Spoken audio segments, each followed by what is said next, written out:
Welcome to CBSEasy. All right, let's talk about the lifelines of the Indian economy.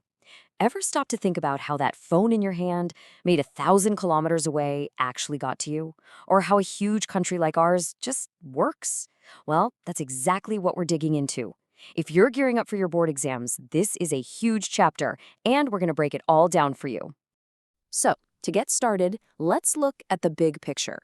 You can think of a country's economy kind of like the human body. It needs a circulatory system to survive, right? Well, this is it. It's this incredibly complex web of transport, on land, on water, and in the air, that keeps everything moving. Goods, people, you name it. It's what keeps the nation alive. And really, this one idea is the heart of the entire chapter. It's a simple thought, but it's so powerful. Without a good way to move things around and to talk to each other, modern trade just stops. Doesn't matter if it's local, national, or global. It all depends on this network. So, here's our game plan. We'll start with the basics. Then, we'll walk through each mode of transport one by one. And we'll wrap it all up by seeing how this whole system connects India to the rest of the world. Okay, so why do we call them lifelines? Because they all depend on each other. Think about it. You can't have booming trade without great transport, and you can't have great transport if you don't have the communication to organize it all. They're all pieces of the same puzzle, working together to push the country forward. All right, let's dive into the biggest, most sprawling network we have, our roadways. You can think of these as the arteries and the tiny little capillaries that reach every single part of the country. And get a load of this number. As of 2020-21, India's road network was over 62 lakh kilometers long. That makes it the second largest in the entire world. It's just a mind-boggling scale, and it really shows you how critical roads are to connecting this nation. Now, this slide right here is basically the perfect answer to a classic exam question. State the merits of roadways. So listen up. They're cheaper to build, for one. You can build them pretty much anywhere. Deserts, mountains, you name it. They're way more cost-effective for short trips. And here's the big one. They give you that door-to-door service, linking our homes directly to everything else. But it's not just one giant tangled mess of roads. The whole network is neatly organized into 6 different classes, all based on what they're built to do.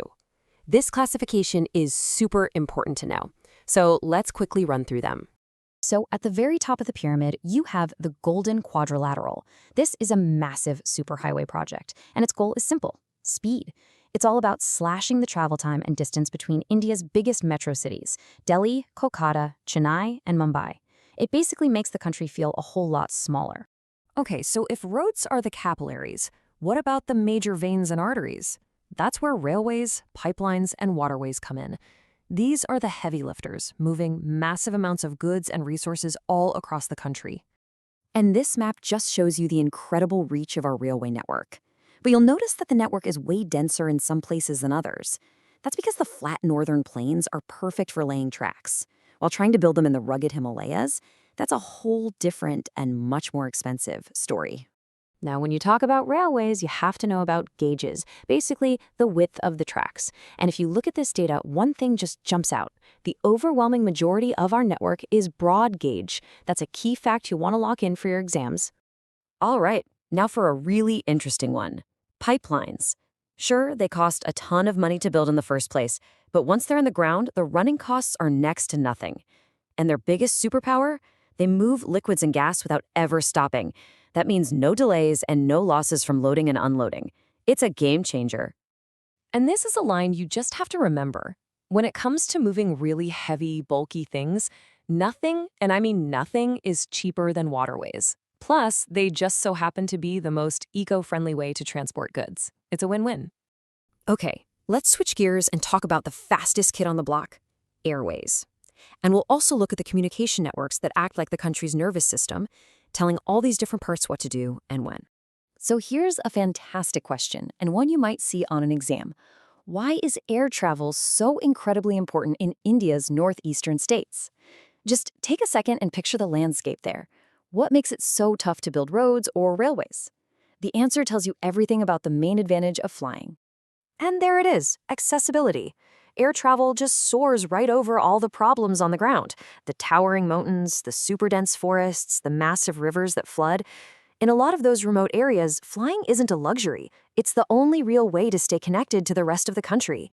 Now, in an age of instant messaging, it's easy to forget about the original connector, the Indian postal network, which, by the way, is still the largest in the world. It has this really clever two-tier system. First-class mail, like your important letters, gets flown by air for speed. Second-class mail, like magazines or books, travels by road and sea. It's a pretty smart system. So, we've seen how all these networks connect India from within. But they also do something else that's critically important. They plug us into the global economy. And that happens through international trade. Here's a keyword you absolutely need to know: economic barometer. International trade is often called this. And why? Well, because how well a country's trade is doing is a direct reflection of how healthy its economy is. It's like taking its financial temperature. And if you want to know how important our seaports are, just look at this. A staggering 95% of our country's entire trade by volume moves by sea. 95%. That single number says it all about the importance of our coastline for global trade.